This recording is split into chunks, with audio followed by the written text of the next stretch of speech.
چھوٹے چھوٹے معصوم بچوں کا ہم ایمان دیکھتے ہیں پیغمبر علیہ الصلاۃ والسلام کے دوست کے ساتھ دوستی یہ ایمان ہے، نبی علیہ الصلاۃ والسلام کے دشمن کے ساتھ دشمنی یہ ایمان ہے۔ صحیح مسلم اٹھائیے، عبد الرحمن ابن عوف رضی اللہ تعالیٰ عنہ فرماتے ہیں بدر کا میدان ہے، صفیں بنائی گئیں، میں نے اپنی دائیں طرف دیکھا ایک معصوم بچہ ہے، بائیں طرف دیکھا معصوم بچہ ہے۔ میں یہ سوچ ہی رہا تھا کہ اگر ان کی جگہ پر کوئی نوجوان ہوتا تو اچھا ہوتا۔ اتنے میں بچے نے کہا یا عمی، اے چچا جان، کیا آپ جانتے ہیں ابو جہل کون سا ہے؟ میں نے کہا بیٹے آپ کیوں پوچھتے ہو، آپ کیا کرو گے؟ کہا میں نے سنا ہے میرے نبی کو برا بھلا کہتا ہے۔ کہا اتنے میں اس سے بات کر ہی رہا تھا، دوسرے بچے نے کہا چچا جان کیا آپ جانتے ہیں ابو جہل کون سا ہے؟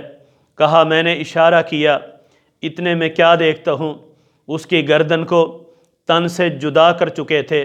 یہ ایمان ہے، نبی کا دوست مسلمان کا دوست ہوتا ہے، مومن کا دوست ہوتا ہے، نبی کا دشمن مسلمان کا مومن کا دشمن ہوا کرتا ہے۔ پیغمبر علیہ الصلاۃ والسلام کے عظیم جلیل القدر صحابی ہیں ابو بکر صدیق رضی اللہ تعالیٰ عنہ۔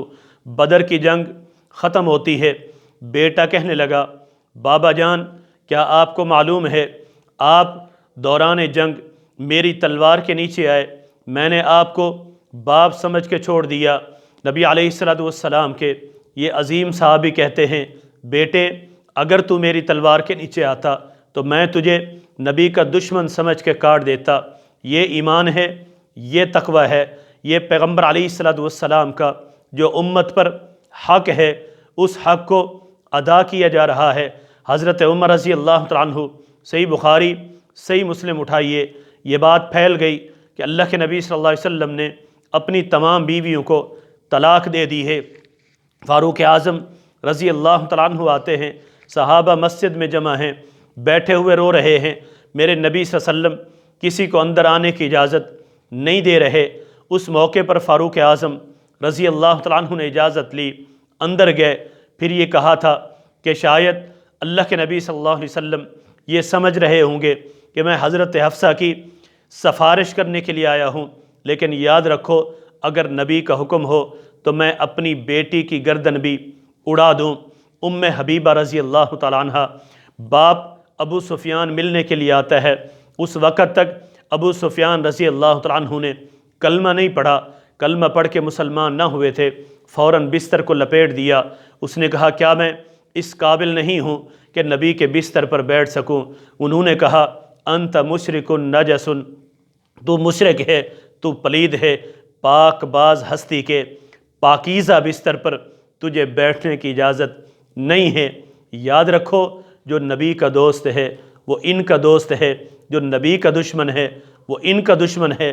مصعب بن عمیر رضی اللہ تعالیٰ عنہ، بدر کے موقع پر، جنگ کے موقع پر ان کا بھائی قیدی بن کے آتا ہے، کہا اسے کھینچ کے باندھو، اس کی ماں بڑی مالدار ہے، پیسہ دے گی، اسلام مضبوط ہوگا۔ کہا اب یہ میرا بھائی نہیں ہے، میرے بھائی آپ ہو، میرا بھائی تو وہ ہے کہ جس نے کلمہ پڑھا ہے۔ اسی طرح عبداللہ بن ابی، نبی علیہ الصلاۃ والسلام کی گستاخی کرتا منافقین کا سردار ہے، ان کا بیٹا، اس کا نام بھی عبداللہ ہے۔ ایک دن اس نے بدتمیزی کی، بیٹا کھڑا ہوا دیکھ رہا تھا، اس نے اللہ کے نبی صلی اللہ علیہ وسلم سے اجازت مانگی، کہا اللہ کے نبی اگر اجازت ہو تو میں اس کی گردن کو اڑا دوں۔ نبی علیہ الصلاۃ والسلام نے اجازت نہیں دی۔ اسی طرح حضرت حنظلہ نے اپنے باپ کی گردن کو اڑانے کے لیے میرے نبی سے اجازت مانگی، پیغمبر علیہ الصلاۃ والسلام نے اجازت نہیں دی۔ ابو موسیٰ الاشعری رضی اللہ تعالیٰ عنہ بیمار ہیں، ایک عورت بیٹھی ہوئی رو رہی ہے، کہا کہ میں اس شخص سے، اس عورت سے، اس مرد سے بری ہوں کہ جو واہ ویلا کرے، پریشان ہو، روئے، اپنا گریبان پھاڑے، اس لیے کہ کائنات کے امام محمد رسول اللہ صلی اللہ علیہ وسلم نے فرمایا تھا کہ میں بھی اس عورت سے، اس مرد سے بری ہوں۔ کیا وجہ ہے؟ یہ ایمان ہے، یہ نبی کا جو ہم پر حق ہے اس حق کو ادا کیا جا رہا ہے۔ اسی طرح فاطمہ بنت قیس رضی اللہ تعالیٰ عنہ نبی علیہ الصلوۃ والسلام کی صحابیہ ہیں، کہتی اللہ کے نبی نے فرمایا ہے ساتھیو جسے نبی سے محبت ہے اسے چاہیے کہ حضرت اسامہ رضی اللہ تعالیٰ عنہ سے بھی محبت کرے۔ ابن شام اٹھائیے سیرت ابن شام، بدر کے موقع پر پیغمبر علیہ الصلوۃ والسلام نے فرمایا تھا ساتھیو اگر تمہارے سامنے نبی کا چچا آ جائے تو اسے قتل نہ کرنا۔ ایک دو اور کے نام لیے، ایک صحابی نے کہہ دیا تھا ابو حذیفہ نے کہ اللہ کے نبی ہم اپنے رشتہ داروں کی گردنوں کو اڑا دیں، عزیز و اقارب کو مار دیں، آپ کے چچا کو چھوڑ دیں۔ کہا اگر میری تلوار کے نیچے آیا تو میں نہیں چھوڑوں گا۔ ساری زندگی اس بات پر پچھتاتے رہے کہ میں نے یہ جملہ کیوں کہا ہے، پھر یہ خواہش تھی کہ میں کبھی کسی جنگ میں شہید ہو جاؤں، میری یہ بات میرے گناہوں کا کفارہ بن جائے۔ پھر یہی ہوا، یمامہ کے اندر وہ شہید ہو جاتے ہیں۔ یاد رکھیے یہ ایمان ہے، یہ تقوی ہے، اور اللہ کے نبی صلی اللہ علیہ وسلم کا جو امت پر حقوق ہیں اسے ادا کر رہے ہیں۔ اللہ کے نبی صلی اللہ علیہ وسلم، میرے بھائیوں، نبی کا ایک امت پر حق یہ بھی ہے کہ اس نبی صلی اللہ علیہ وسلم پر درود بھیجا جائے۔ میرے نبی فرماتے ہیں من صلی علیہ واحدۃ صلی اللہ علیہ عشرہ، جو ایک مرتبہ اللہ کے نبی صلی اللہ علیہ وسلم پر درود بھیجتا ہے رب العالمین اس پر 10 مرتبہ اپنی رحمت کی بارش کرتا ہے۔ میرے نبی صلی اللہ علیہ وسلم نے، صحابی نے جب پوچھا اللہ کے نبی میں اپنی دعا میں کتنا وقت نکالوں، نبی علیہ الصلوۃ والسلام نے فرمایا تھا فَإِن زِدْتَ فَهُوَ خَيْرٌ لَكَ، اس نے کہا اللہ کے نبی اگر میں 4 حصے کروں، ایک حصہ درود پڑھوں کیا کافی ہے؟ میرے نبی نے فرمایا اضافہ کر لے تو اچھا ہے۔ پھر اس نے آخر میں یہی کہا تھا اللہ کے نبی میں اپنی پوری دعا کے اندر صرف درود پڑھوں گا اور کچھ بھی آپ رب العالمین سے نہیں مانگوں گا۔ میرے بھائیوں، اللہ کے پیغمبر صلی اللہ علیہ وسلم پر درود بھی ایمان ہے، یہ میرے نبی کا مجھ پر حق ہے۔ میرے نبی صلی اللہ علیہ وسلم فرماتے ہیں اس سے بڑھ کر بخیل کوئی ہے ہی نہیں۔ جب نبی مکرم کا نام لیا جائے وہ پیغمبر علیہ الصلوۃ والسلام پر صلی اللہ علیہ وسلم پر درود نہ بھیجے، کہا اس سے بڑا کوئی بخیل نہیں ہے۔ جب پیغمبر علیہ الصلوۃ والسلام نے منبر رسول کی پہلی سیڑھی پر، دوسری پر، تیسری پر قدم رکھا، نبی علیہ الصلوۃ والسلام نے اس شخص کے لیے بد دعا کی کہ نبی کا نام لیا جائے، پیغمبر علیہ الصلوۃ والسلام پر وہ درود نہ بھیجے۔ یہ امت پر نبی علیہ الصلوۃ والسلام کے جو حقوق ہیں ان میں ایک حق اتباع بھی ہے۔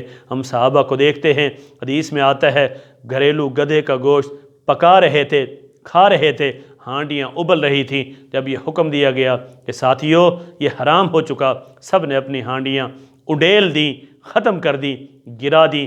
حضرت انس فرماتے ہیں میں شراب پلا رہا تھا، کسی نے آواز دی لوگو شراب حرام ہو چکی ہے، ہم نے ساری کی ساری شراب مکہ مدینہ کی گلیوں میں بہا دی۔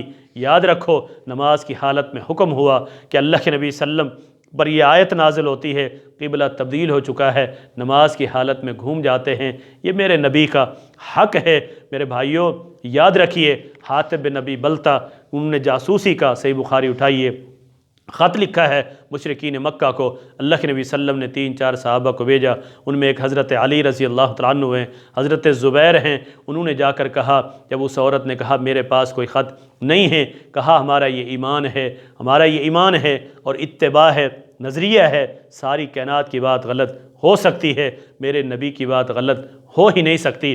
میرے بھائیوں یہ ان کا، اللہ کے نبی صلی اللہ علیہ وسلم کا جو امت پر حق ہے اسی حق کو ادا کر رہے ہیں۔ یہی وجہ ہے کہ اللہ رب العالمین نے فرمایا تھا رضی اللہ عنہم ورضوا عنہ۔ ایک دن عبداللہ ابن عمر اپنے بابا سے کہنے لگے بابا جان میں نے سعد بن ابی وقاص رضی اللہ تعالیٰ عنہ سے ایک حدیث سنی ہے، وضو کا ایک مسئلہ سنا ہے، اس سے پہلے میں نے کبھی نہیں سنا۔ کہا بیٹے اگر کوئی حدیث صحیح سن لی ہے پھر پوچھتے نہیں ہیں، پھر اس پر عمل کرتے ہیں۔ امام اوزاعی رحمہ اللہ فرماتے ہیں کہ ہم تو سنت کے پیچھے چلنے والے ہیں، چاہے وہ سنت ہمیں کہیں بھی لے جائے۔ امام ابن قیم رحمہ اللہ فرماتے ہیں عمر بن عبدالعزیز رحمہ اللہ کے بارے میں کہ انہوں نے کہا تھا سب سے پہلے خطبے میں کہ لوگو میں شریعت ساز نہیں ہوں، میں تو خود بھی اسی شریعت کی، اسی چیز کی پیروی کرتا ہوں جو آسمان سے پیغمبر علیہ الصلوۃ والسلام پر نازل ہوئی ہے۔ میرے نبی صلی اللہ علیہ وسلم نے ایک دعا سکھائی ہے، آخر میں وہ آپ کو ایک دعا بتاتا ہوں، اس دعا کو پڑھا کریں اور دعا کیا بھی کریں۔ وہ دعا یہ ہے کہ اللہم ارنا الحق حقا وارزقنا اتباعا وارنا الباطل باطلا وارزقنا اجتنابا۔ اے اللہ جو حق ہے مجھے وہ دکھا دے، جب مجھے حق مل جائے پھر مجھے اس حق کے پیچھے چلنے کی توفیق دے، پھر اتباع کی توفیق دے، اطاعت کی توفیق دے۔ اے اللہ مجھے باطل دکھا دے، ارنا الباطل باطلا وارزقنا اجتنابہ، جب مجھے پتہ چل جائے کہ اے اللہ یہ باطل ہے پھر مجھے اس باطل سے بچنے کی بھی توفیق عطا فرما۔ یہ اللہ کے نبی صلی اللہ علیہ وسلم کے مختصراً امت پر یہ حقوق ہیں۔ ایمان لائیں، نبی کا دشمن امت کا دشمن مومن کا دشمن ہو، نبی کا دوست مومن کا دوست، درود بھیجیں، اللہ کے نبی صلی اللہ علیہ وسلم کی اتباع کریں، کائنات کے امام محمد رسول اللہ صلی اللہ علیہ وسلم کے ساتھ محبت کریں، پیار کریں، اور یہی ہمارے لیے کافی اور شافی ہے، اور یہی چیز جنت میں جانے کا بہت بڑا سبب ہے اور جہنم سے بچاؤ کا بہت بڑا طریقہ اور بہت بڑا راستہ ہے۔ اقول قولی ھذا استغفر اللہ۔